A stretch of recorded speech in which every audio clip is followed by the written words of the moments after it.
Hello, good afternoon, everyone. Welcome to the lunchtime plenary. If y'all can make your way over, those in the hall. Okay, so thank you for joining us this Saturday afternoon and giving us your valuable time. And for those of you who have been with us throughout this whole symposium, we truly appreciate your participation and support. My name is Blaine Germa. I am a PhD student in Environmental Health Sciences at the University of Maryland in Public Health, and also a research assistant with CH. And my work involves contributing to various research projects and engaging with communities across Maryland. And this summer, I also had the pleasure of coordinating our summer EJ interns. My passion lies not only in community engagement, but also in mentoring and teaching the next generation. As a first-generation college graduate, I understand the responsibility of guiding the generations behind me.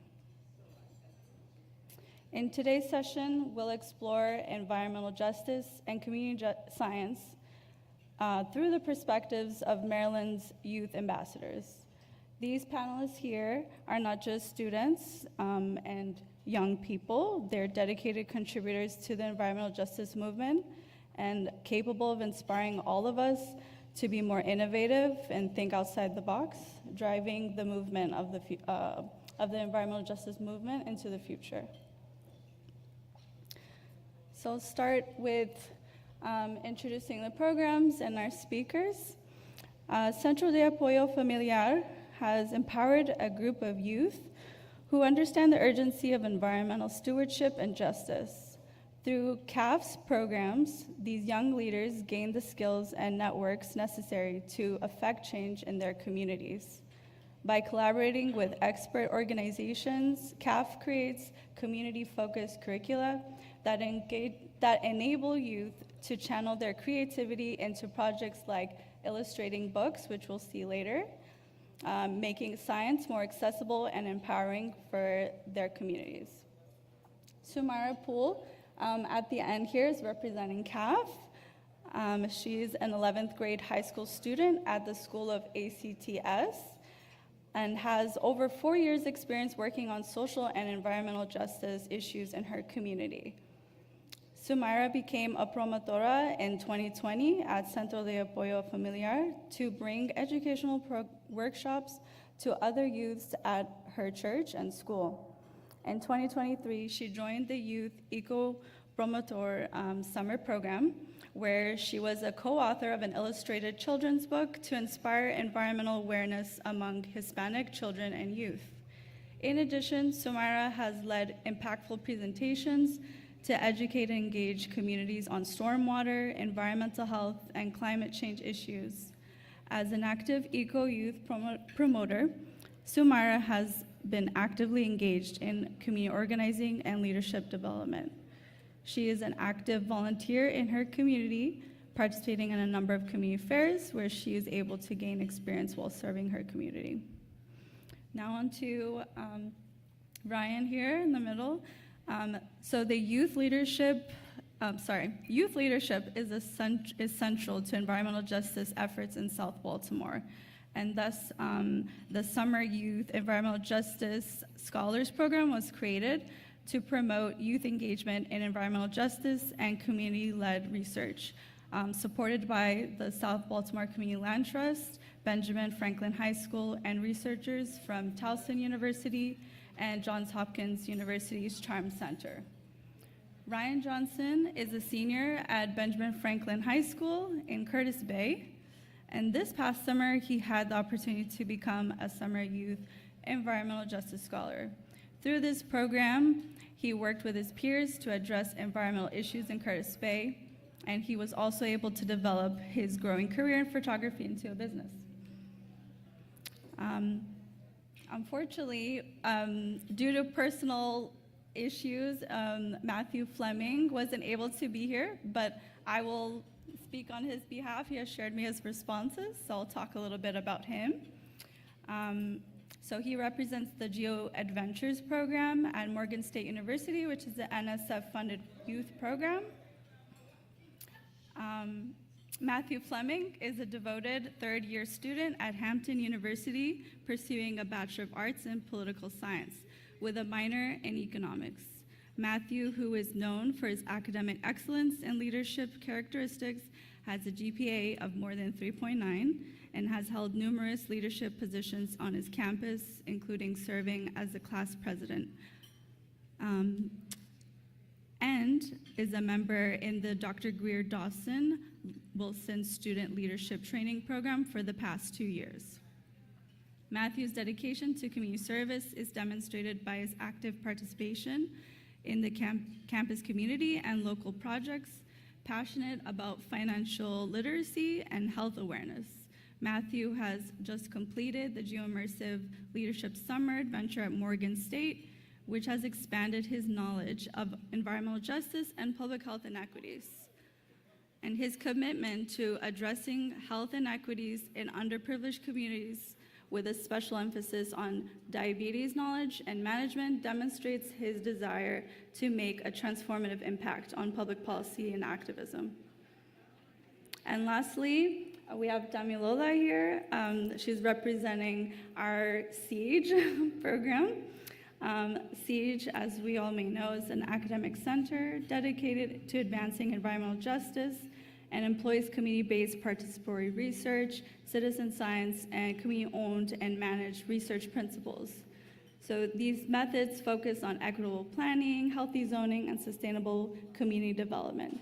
SIEGE's summer internship program that we have every year serves as a pipeline for Maryland students, preparing them to become the next generation of environmental justice researchers with these principles in hand.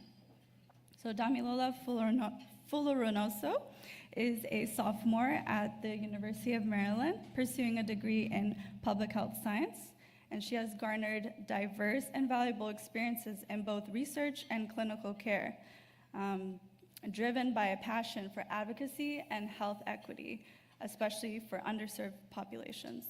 Damilola aspires to obtain both an MPH and an MD with a steadfast commitment to community outreach and service, building connections that support her mission to make a meaningful impact in public health.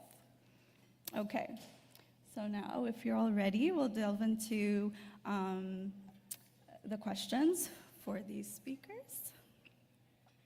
So firstly, I just want to ask if you could briefly talk about each of you, the program you're in, and tell us what motivated you to join the struggle for environmental justice. Was there a particular incident or insight that inspired you to act?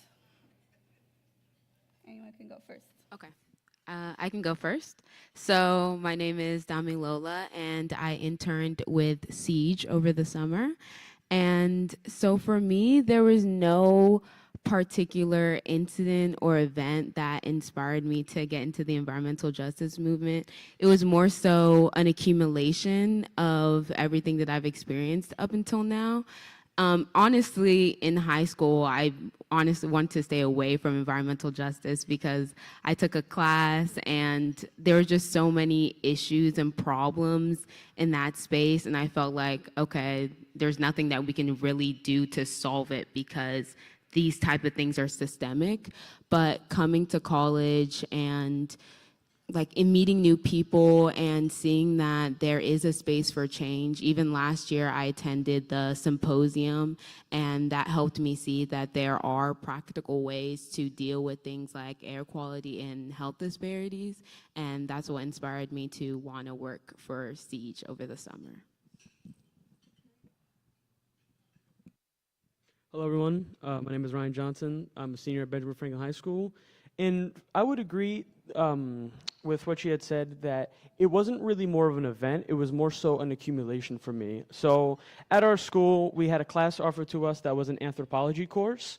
It was a dual enrollment course with Towson University, and it taught me that there was a bigger issue at hand, that I wasn't the only one, like, because for the longest time, I saw this as an issue that wasn't mine, that, yeah, it just exists, but I don't have to do anything about it.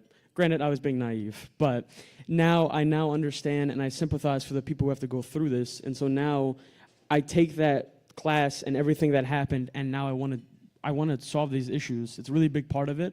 So I would say that's probably my inciting incident for why I got into this work.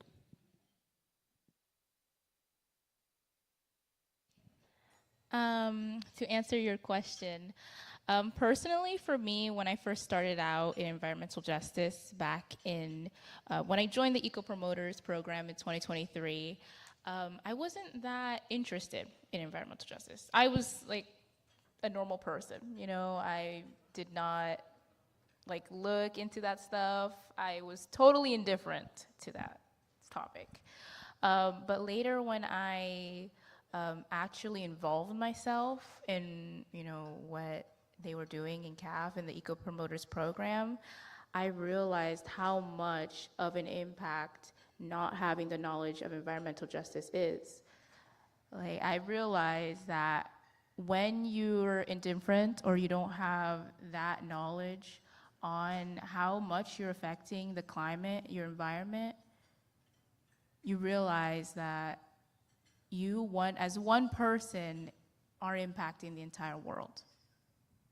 You know, so I didn't have a clear goal at first when I started this program, but now that I've been working with so many great people, meeting so many amazing, you know, connectors and being in new opportunities, it's made me realize how important this work is for the world. And I guess that's something that really motivated me. Thank you for sharing that. It's really inspiring. So secondly, I'd like to ask, how would you think, in your opinion, how youth can ensure that their voices are heard and taken seriously in decision-making processes while still collaborating and honoring the older generations in the fight for environmental justice? Okay. So I think first and foremost that it's important to respect the generations that have come like before us in this movement. I just joined this movement literally this year, like really, but there are so many people who have been doing this before I was even born. So I think respecting that and trying to listen and understand that perspective is very important. But also understanding something that college has definitely taught me is that rejection is inevitable. Like, people will ignore you, they won't want to hear what you have to say, and you'll hear no a lot. But with that being said, consistency is really important. If you want to be heard, if you want to be a part of the movement, you have to cold email. Like, you have to do coffee chats, you have to show that you're actually serious about the issue because you keep showing up. So I think as a youth, that is a very important factor to ensure that our voices are heard within this space.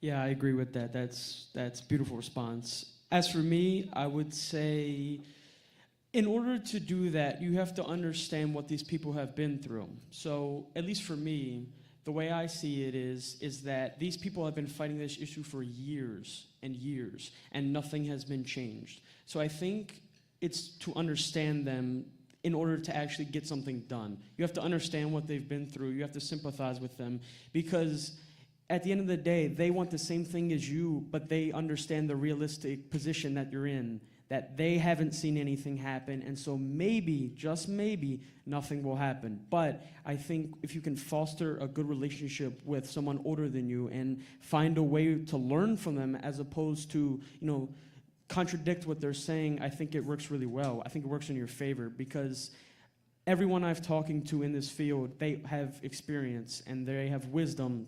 Like, when I was younger, my mom would always tell me to look up to someone who was older than you, because they've seen a lot and they understand a lot and they're great to learn from. And I think in the environmental justice landscape, it's just as important.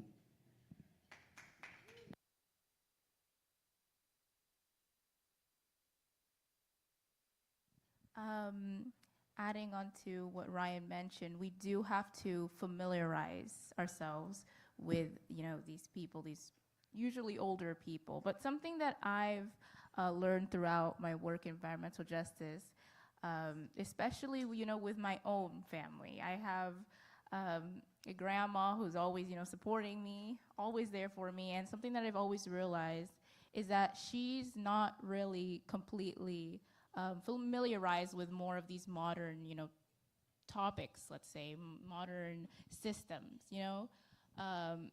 So I think that's something that's really important, is to truly sympathize and truly go out into these communities. Sometimes start with your own family, that's right next to you, your grandparents, or maybe you have an uncle and aunt.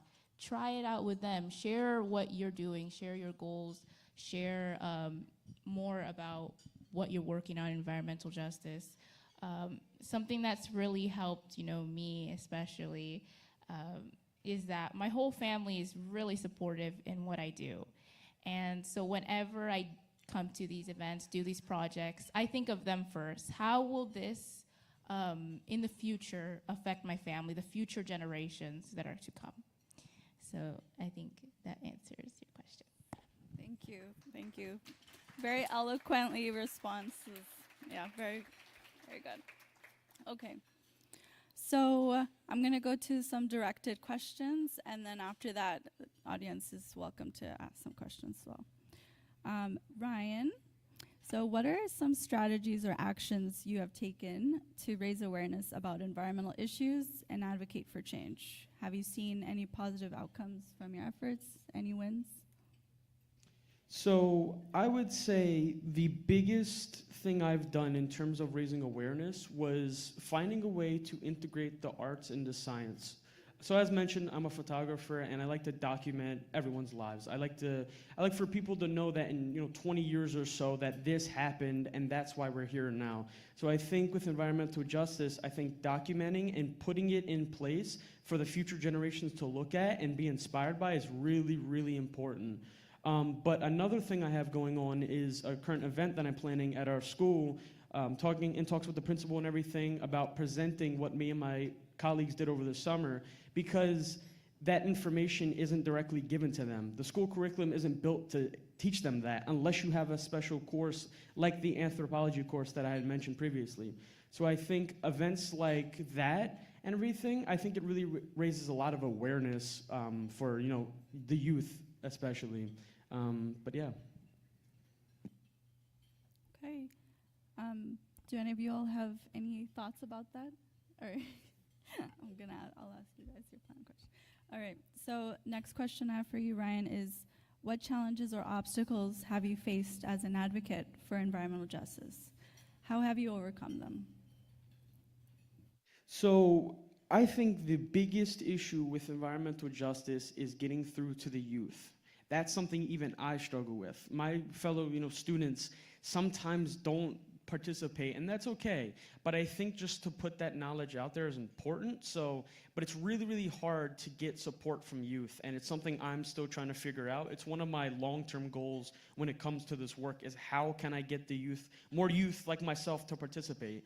Because there's only a select few, and I think that it's really, really important that if they don't take anything away from it, that they at least know about it and are informed about it, especially with South Baltimore and the polluting industries, because that's affecting all of them.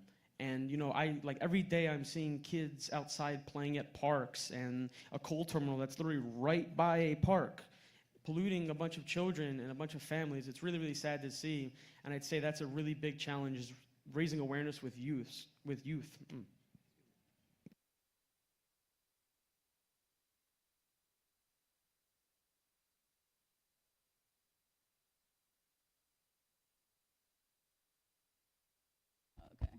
All right. So, Mara, environmental issues can be complex, as you know. How do you effectively communicate these issues to your peers and the broader community to inspire action and understanding? Yeah, so one of the ways that we tend to reach out through our programs as eco promoters, we tend to try to mix different things and implement environmental justice, depending on what topic we're teaching the group. So for example, we recently partnered with CPT to do a stormwater program, and I, along with other lead eco-promoters, were able to give a workshop about, stormwater and how it affects our environment. But along with that, we involved these promoters in training to create a book, an illustrated book. As we mentioned, last year we were able to work on Evan's Impact, which was also an illustrated book on stormwater, but this time we've created a kind of a sequel to that, but through a different lens, a different perspective. So whenever we do these projects with eco-promoters, we try to make it seem like it's something they're familiar with. Because a lot of people, a lot of times, like, you're not gonna be interested in just like, oh, let's just go do community outreach, okay? But why don't you do something, interesting, or something that interests them, hobbies that interest them along with those? So for example, you could add, let's say, let's do a paintball event. And there we could also bring in the topics of environmental justice. And so that's something that we really strive to do, is always implement something that interests the community along with teaching the community. Yes, that's something I even heard in other sessions in Ariel's Climate Justice Fellows. Like, you need to have some fun in there to get people engaged, and it's okay to have fun. Okay, and speaking of the new book, at the end of this panel, we'll show a slide with a QR code, and you can access the book. So Samara, how do you balance your engagement with other commitments like school, extracurricular activities, or personal life? What keeps you motivated? There's a saying that goes in Spanish que dice, todo tienes tu tiempo, which means that everything has its time. And I think that if we properly organize all of our different, daily activities, that we will be able to do it. When I first started out in environmental justice, something that really was a struggle for me is balancing, both school life and, environmental justice work as an eco-promoter. But as, I grew throughout these programs, I've been able to meet so many people who are just multitasking in everything. Like, you'll see them doing school, then you'll see them working in environmental justice, then you'll see them going into business, and I'm like, wow, that's so inspiring. So whenever I look, at all of these amazing faces of people who have been working so hard and being able to manage their time amazingly, that inspires me to be like, hey, okay, let's start organizing. Let's start taking this seriously and take the time to put in the effort not only for my environmental justice work, but also for my schoolwork or maybe other hobbies, So balancing the way, that how seriously, let's say, you take this is one of the keys.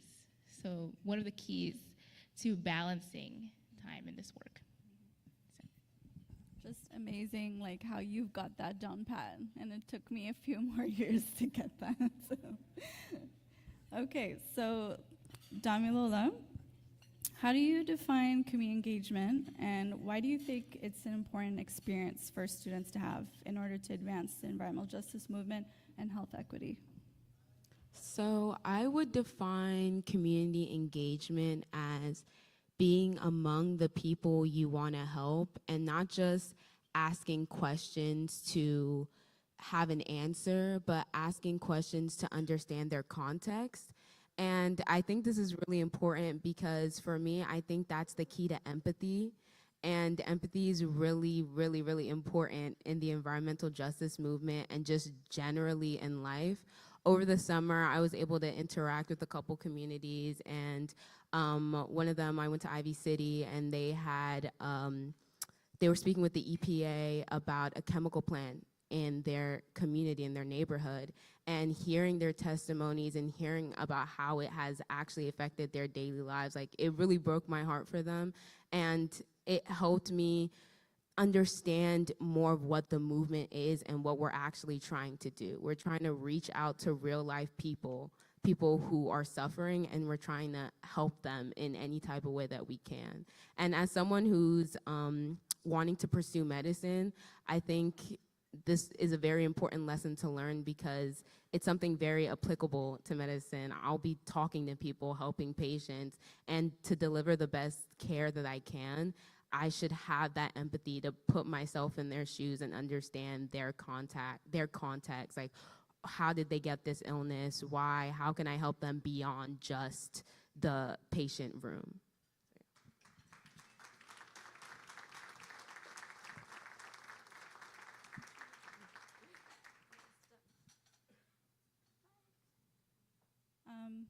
Yes, so that's a very important point in expanding the principles of environmental justice and community engagement into other sectors like medicine, for sure. So what advice would you give to other students who want to get involved in the fight for environmental justice, but might not be sure where to start, especially if you're new to the field? Okay. I think this is something Samira said earlier. It's starting with the people around you. She said she started with her family. For me, I started within my own community. So I'm from Prince George's County, and working with SIEGE, I was able to interact with communities around Prince George's County. So I think the first step is looking to your left, looking to your right, like what are the issues that surround your neighborhood? What are the issues that surround your neighbors, your friends, your family? And in that way, you can join movements and really get the ball rolling. Working with SIEGE, I learned more about different communities in Prince George's County, like Brandywine, where my college roommate is actually from. I learned about their struggle and fight with plants and the air quality and the air pollution. Even my neighborhood, learning that we had a low air quality, I wasn't even aware of that. And even Seat Pleasant, which is around 15 minutes from where I live, I go get my hair done there sometimes, learning about their environmental issues and their infrastructure issues and flooding. It's really close to home. And I think when we take the time to actually look around us, we can see, oh, I can start helping like even something right next to me, a place right next to me, versus trying to think all globally, which we'll get there, but start around where you are from. Thank you. Okay, so I had a few questions for Matthew, who is not able to be here, but he's so dedicated, he gave me his responses for the questions I had for him. So if you don't mind, I'll read through those so we represent him. So I had asked him, what are some successful examples of youth-led environmental justice initiatives or campaigns that you admire or have been involved in? And so he says, through my participation in the GOHBCU Fellowship at Morgan State University, I had the privilege of working on impactful initiatives that highlighted the critical role of youth in environmental justice. One of the most meaningful experiences was my involvement in a grassroots project within a small Black community outside of Baltimore.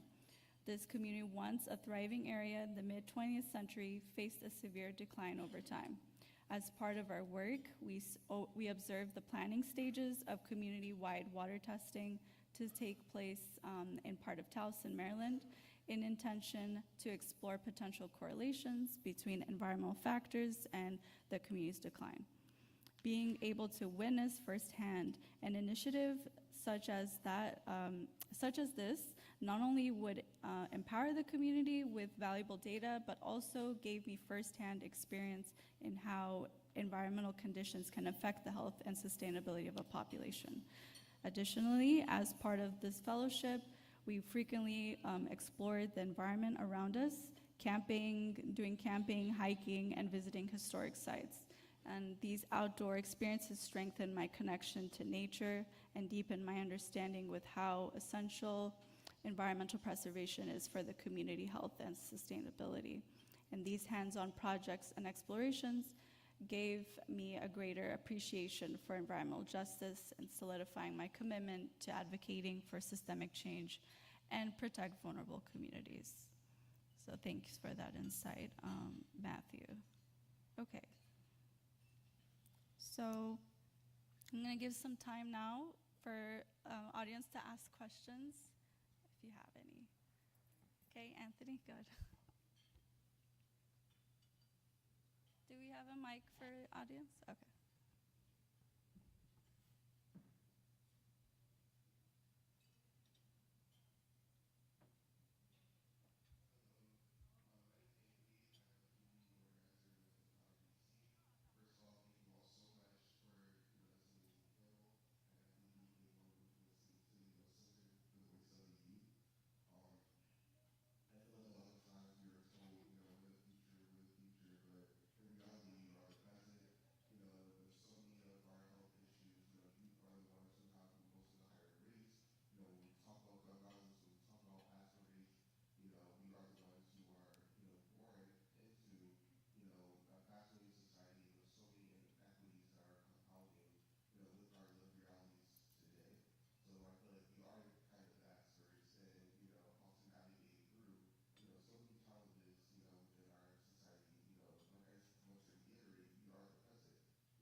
Okay, I can go first.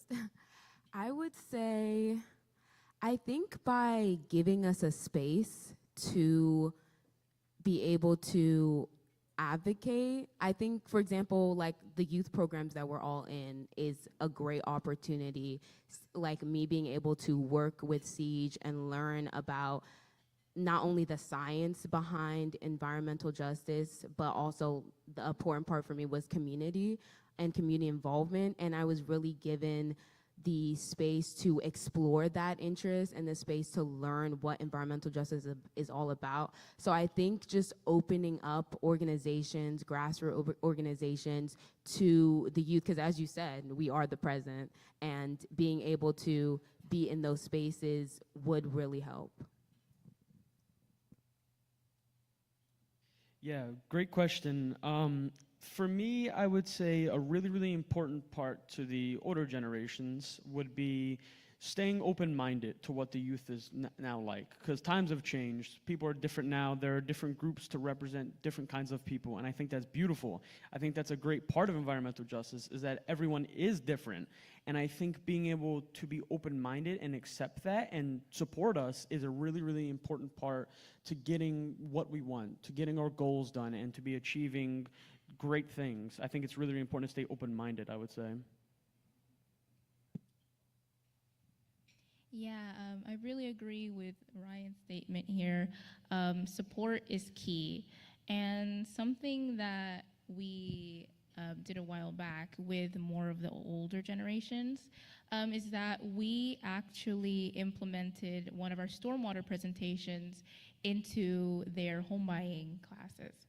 So CAF held an elderly event, and usually they would give out food, but we did it virtual this time. So me and another lead eco-promoter, we went in and we gave them the stormwater presentation, and they absolutely loved it. It was such a great time, honestly. They were smiling, laughing, you know how the elderly ladies are. They're really fun, great people. And something that I think was really important is that, something that I thought was, really important is that we implemented environmental justice in something they already did. So I feel like if we tried to implement more of these initiatives in something that they already enjoy, something that they already participate in, we'd be able to reach out to so many more people, especially the older generation, that usually have different hobbies than us more younger generations. So. Thank you. Any other questions from the audience? Okay, we have two, Shashanda and woman back there.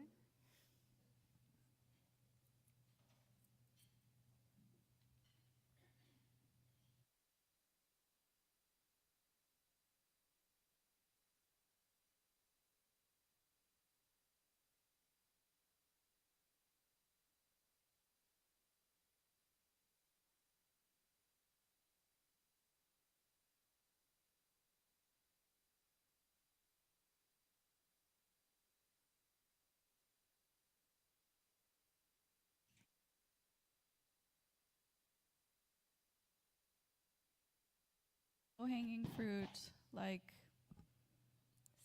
something we could easily tackle, like it's ready for the picking, ready to, yeah. Okay.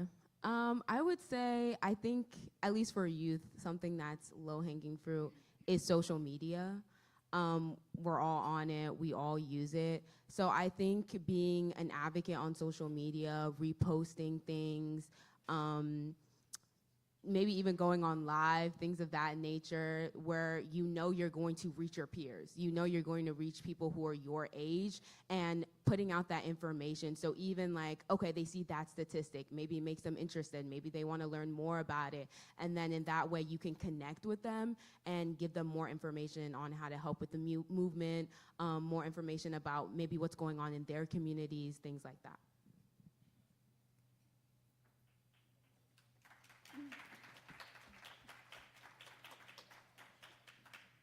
For me, I think a low-hanging fruit would probably, I agree, social media is phenomenal. That is, youth love social media. I mean, I would know.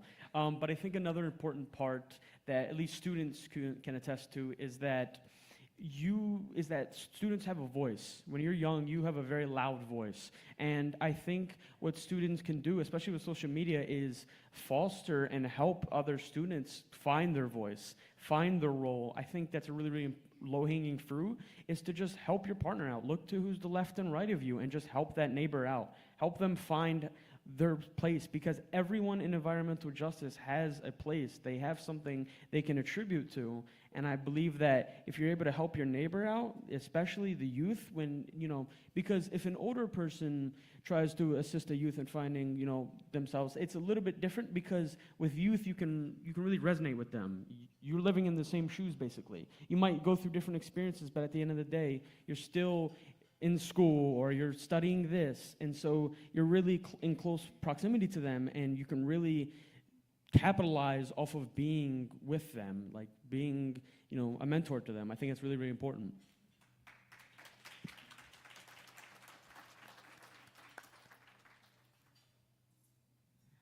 I think for my answer, I would say just, simply, let's say, loving your neighbor. Something that I really always try to implement when I'm doing environmental justice work is start out with a, basic conversation. Whether I'm talking, with my friends or maybe with family members, I'm always, checking in on them once in a while. And whenever, we continue, speaking, I try to implement environmental justice and the eco-promoters work. And so it starts off, as a casual conversation, but then we're able to delve into more, deeper topics. And I think something that's really important is just integrating environmental justice in your life as, a whole.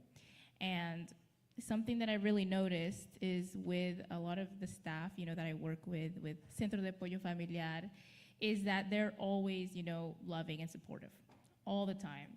And it's something that has inspired me, that even when I'm doing environmental justice work, I don't think of it as just like, oh, another program done, another presentation done.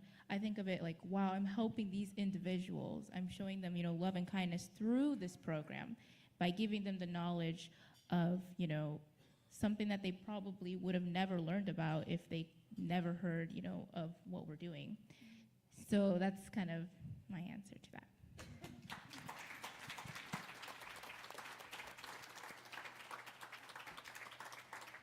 Okay, I think Shoshana, you still want to ask a question? Okay. Okay, all right. All right, go ahead, Chad. Oh, okay.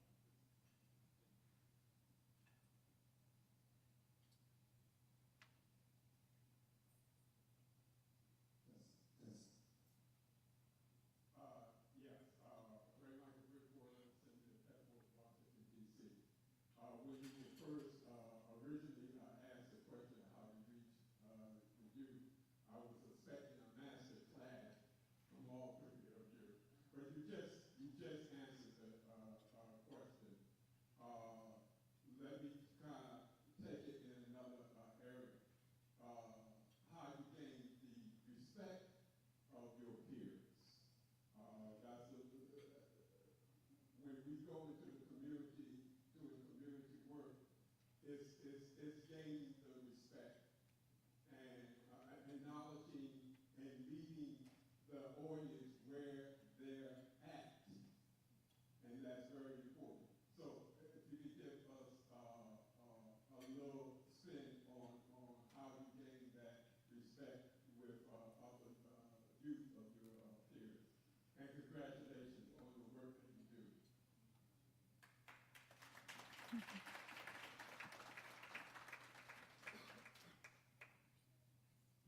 Okay. I would say, very good question. I think what Sumeri said answers this question, or I'll delve a little bit more into in terms of loving your neighbor. I think that can be applied here, and also just having empathy.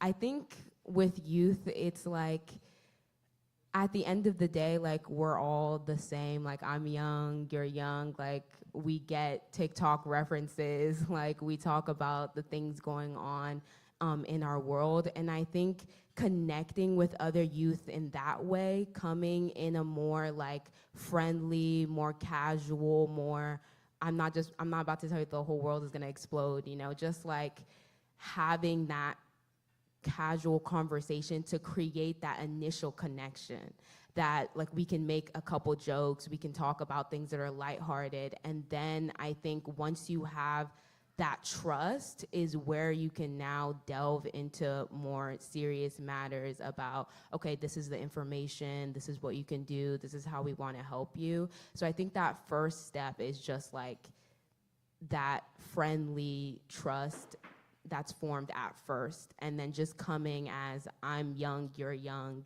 let's talk about this.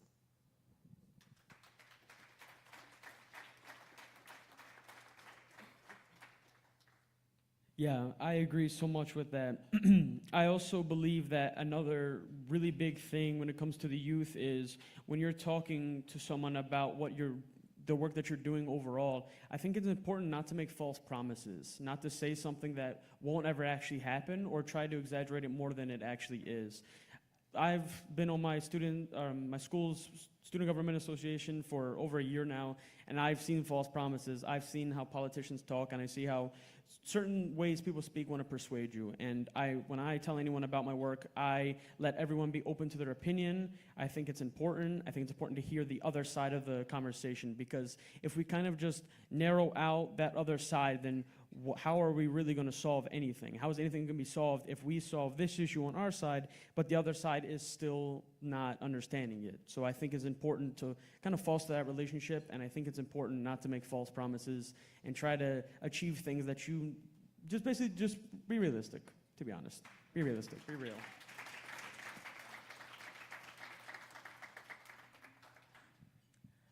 I would say I agree with the other two panelists. Absolutely amazing answers.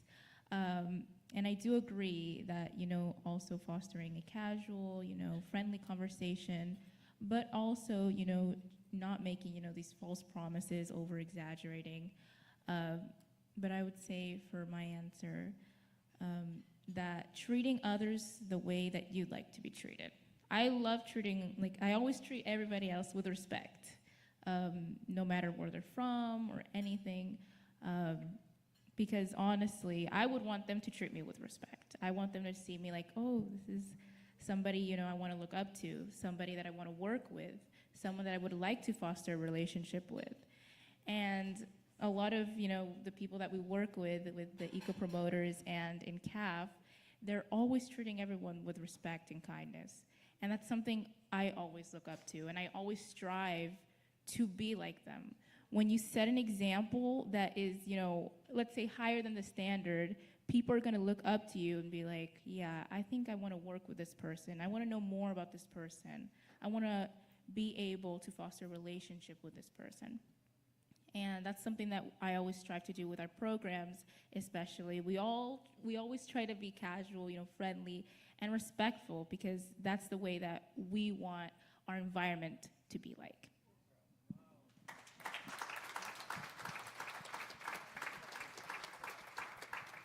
I have one more thing to add. I agree with what everyone said, but I also just want to add, I think also explaining things to youth in a way that they can understand, because I know, like, everyone here is experts in their field, knows all about like the subject that they're in, environmental justice, but that's not the same with everyone else, especially youth, because we're not really taught the specifics in school as much. So I think explaining and coming down to our level and talking to them in terms that they understand, in phrases that they understand, is also very important.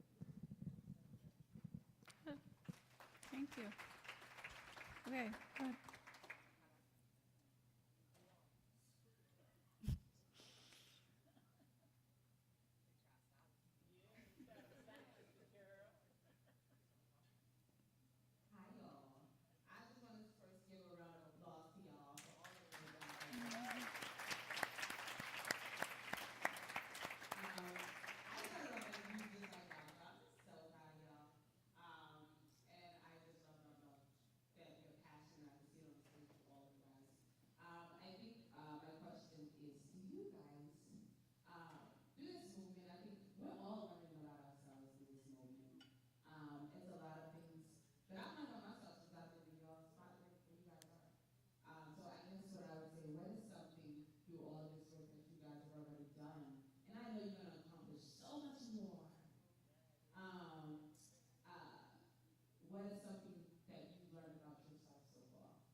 That's a good one.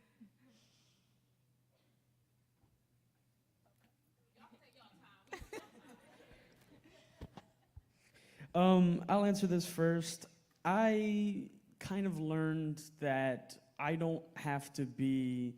I don't. So basically, what I'm trying to say is that I'm a lot more caring than I thought I was. When I was a kid, I was kind of taught, you can care about this, but overall, there were certain things I just did not care about. Like if this is happening, I don't really care. Like I said earlier, I was rather naive, and that was my own fault. But I think through this, I was taught that like issues like Sussex County and the stuff happening in Virginia, I think and even in East Palestine, I think it's really, really sad to see. I hate to see that people are going through this, and I think I learned how to be more compassionate towards people. I learned how to really understand and listen, because beforehand, if you would have taught me this, 4 or 5 years ago, it would have went through one ear and out the other.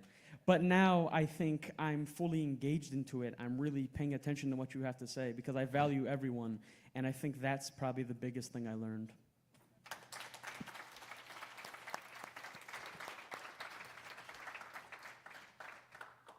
Okay, I think I have my answer. I would say something I learned about myself is I've kind of always known this. I'm a bit of a perfectionist, so I want everything to be perfect. I want to do everything right the first time. But I think through this experience, I really learned that it's important to take it step by step, especially when you're working with the community. When we went to the Carolinas over the summer to do a survey about disaster preparedness, we spoke to a couple community members, and at first the environment wasn't welcoming, and I was taken aback because I was like, but we're here to help you, we're here to do science, that's good, right? But I didn't understand that they've gone through experiences where they put up barriers to people on the outside because they have mistreated them and they've come in saying one thing and doing another. So I think from that, I really learned that it's okay to take it step by step, especially with communities, because they are not as trusting because of past experiences. And so through that helped me learn not just with communities, but in general, the justice, it's step by step. It's not gonna be solved on the first day. There's a lot to do and we will accomplish it, but it takes time.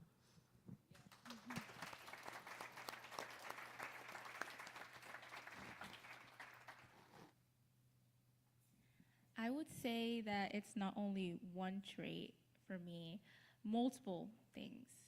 But I would say the main thing that has, changed, you could say, my life, has that I've been able to find my identity in what I do. I've been able to not only perfect some skills that I thought I was completely horrible at at first, but I've been able to develop it, with my team. And not only that, but also with compassion. I've been able to see, truly be in these communities and see, the truth of what's going on, what's happening, the lack of knowledge because of not knowing of environmental justice, of how this is affecting their communities. So not only have I been able to improve, as she mentioned, I'm also kind of a perfectionist alongside with her. So I thought everything would be perfect, like on the first try, completely. I'm totally perfectionist. But over time, I realized that being a perfectionist has good and bad traits. We would like things to be, perfect on the first try. Maybe we're a little more strict than others because of this. But also, we do try our hardest to complete and perfect the goal that we have in mind. And that's just one of the many, many things that have impacted my life through being in this program. Thank you.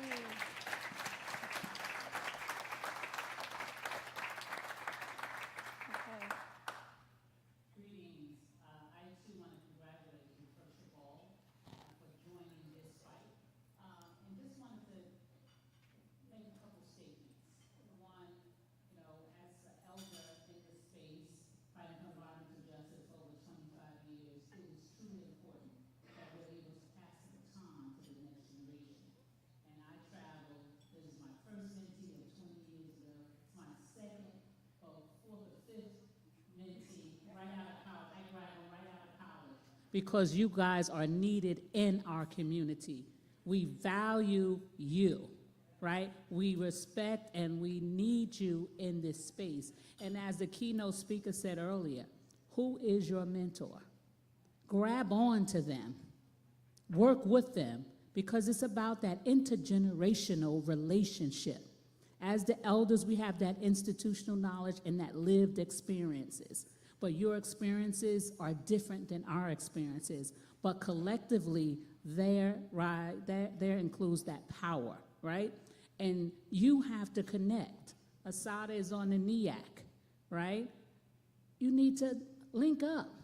So now you all create your own following and group of youth that will take over this country. Power to the people. Peace and blessings. I just want to add one thing because, Kim did get me right out of college a few years ago. And, I hear a lot of talk now in the movement about the older generation and then the younger generation. And then the folks like me are kind of like in the middle because we're like, well, we're not the older, but we're not the younger either. But there's also this symbiotic, relationship that we all have. Right? So, we're all looking to the youth because this is the earth that you're going to reproduce in and survive in, and it's pretty shitty. And then the older generation is like, they want to impart the knowledge, but they also want to relax as they get into a new place, right? And then the folks like us in the middle, I think that we're just tired of it all because I do communications for environmental justice organizations, right? So I am not necessarily anymore in the front lines, right? I'm not banging on people's doors, but I also do the work that shares the story and shares the digital advocacy of what we're doing, right? And so I think even as we talk about the jobs within the environmental justice movement, there's so many different kinds of jobs, right? And as Kim always says, every job is a green job. So when we do environmental, literacy training, we're teaching folks, okay, so what do you want to be? And then how can that be a green job? So you're interested in policy, it could be an environmental justice policy.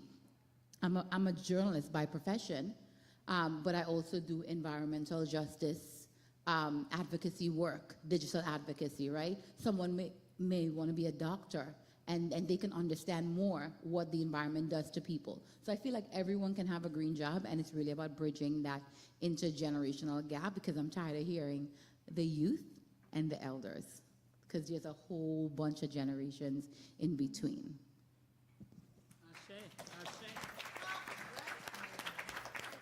I did just one question. Okay, I just wanted to ask, if you could gift us a frustration of yours. 2013, it was the 50th anniversary of the Dr. King's March on Washington. Got on the bus, on a spiritual high, like I got to be a part of something Dr. King was about. Got back on the bus, on the radio station, it said the same African unemployment rate in 63 was the exact same in 2013. Just totally took the wind out of me. Last year was the 40th anniversary, Warren County, birth of EJ. I'm sitting there, Secretary Regan, Dr. Ben Chavis, they're on stage, spiritual high, right? Then in the back of my mind, I'm like, damn, we got 700 playgrounds that were built on landfills in North Carolina alone. Wind just pulled out. Is there a frustration that you have that you could gift us, that you have seen? Just talked to an older gentleman outside yesterday. He said, Chad, if you got a 28-year-old son who's doing the same things at 3, you'd end up taking him to the doctor because somewhat, not retarded because we don't use that word, but there's a lack of educational deficiency that's going on. Do you see frustration in that realm that, like, man, we've been doing this for years, and, like, is there a different way to go?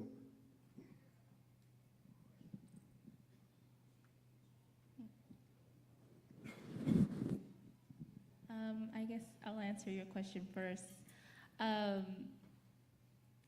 been in this, environmental justice business for around 4 years now, and something that I would say would be a big frustration is the lack of kind of unity. In my eyes, I love to see like people coming together in the communities, but sometimes there are different groups that do different things, and they're like, oh, we can't help you with this, so we'll refer you to do that. But, something that I would like to see is more unity in our communities. Because in the end, we do have all one goal. We want to see our environment safe. We want to see our environment healthy and strong in the future for the future generations to come, So when we're this, separated, when we're all doing our own thing, we can't really have, let's say, enough power to push to that one goal faster. And so something that I would like to see the most, at least my frustration, is seeing the lack of unity in a lot of, these communities that participate in environmental justice, but aren't as unified so that we can reach that goal sooner.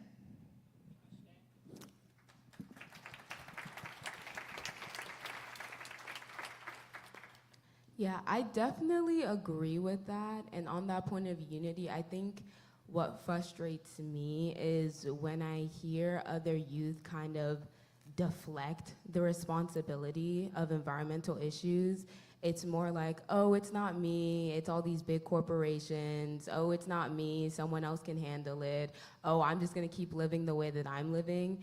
And though I see where they're coming from because it's very daunting, but I think when we all have that mindset of, oh, it's not me, someone else can do it, or it's these big corporations, that's, I think, where we lack unity, and that's when we're not able to accomplish our goals. Because if we're all just pushing it on to the next person, who is actually going to do it? Like, who's going to take the mantle? Who's going to pioneer, like, interventions in environmental justice? So I think that's a sense of frustration that I get when we're always pushing it on to the next person and not wanting to take responsibility of what our role is and what we can contribute.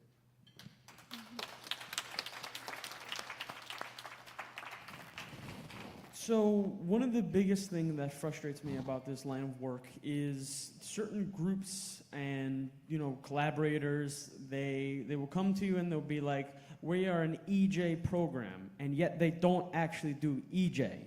It's one of the biggest things that I heard Dr. Wilson talk about, and I agree with it so much, is that there's too many of these groups taking advantage of what this movement and this action truly means, and they claim it as EJ when it's not actually EJ. If you're not out in the community listening to perspectives and making an actual change, then I do not see why you are coming to me asking if we can collaborate, because I don't see things that you see. I'm in the community, I'm trying to fix things. Meanwhile, you're behind a desk trying to write this and write that. You need to actually be in the community.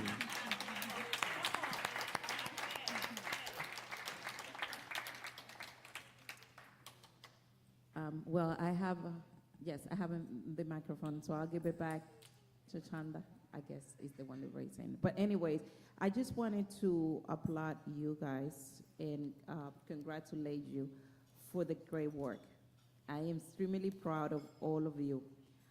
30 years ago, I came here as an immigrant. Tomorrow we start Hispanic Heritage Month, which I'm very grateful. But 30 years ago, when I was, as an immigrant here, I was Sumara's age, 16 years old.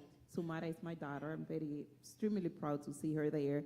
Imagine, I feel that I have got to accomplish a lot, but if she's starting where she's at now, when I was 16, I didn't know anything, no English at all. I have to learn everything from scratch. Now she started at 16, presenting at a podium, talking to many people with the knowledge and information in the environmental justice. I think I have been able to accomplish a lot, but imagine how much the next generation will be able to do. Starting at this point, how much they'll be able to accomplish. To that to say, we have to really, like as parents, and I'm glad that they keep talking about that, we need to start at home. My kids, they started to see the work that we did and I did in the community because I love my community. And they need to be passionate. They need to start working, taking care of the earth as an assignment that we have on this earth to do. And so, yes, we need to go out, but we need to start at home. They are looking at us. The younger generation, they see how we act, how we talk, how we serve, how we treat the community, how involved we are, how passionate we are. They will take it from here, and they will do even greater than what we're doing now. So to all of you, thank you. Thank you for representing our community so well. And I know for the fact that you will do so much better than what we have been able to do in all these years. So thank you, and thank you for Siege and Charm and all this group that is actually allowing us to have this opportunity for this younger generation to really be where they are. So thanks. I'm sorry, but we're gonna have to cut it short. But you're welcome to speak to them following once we leave. But let's give another round of applause for these amazing young leaders. And just a reminder, this is a QR code to the book that Samara was talking about that the CAF youth had created. All right, I just want to give a announcement that we'd like to encourage you to stay for the post-symposium celebration from 6 to 8 p.m. There'll be food, music, and a cash bar. So please celebrate with us for the end of our 10th symposium. Thank you.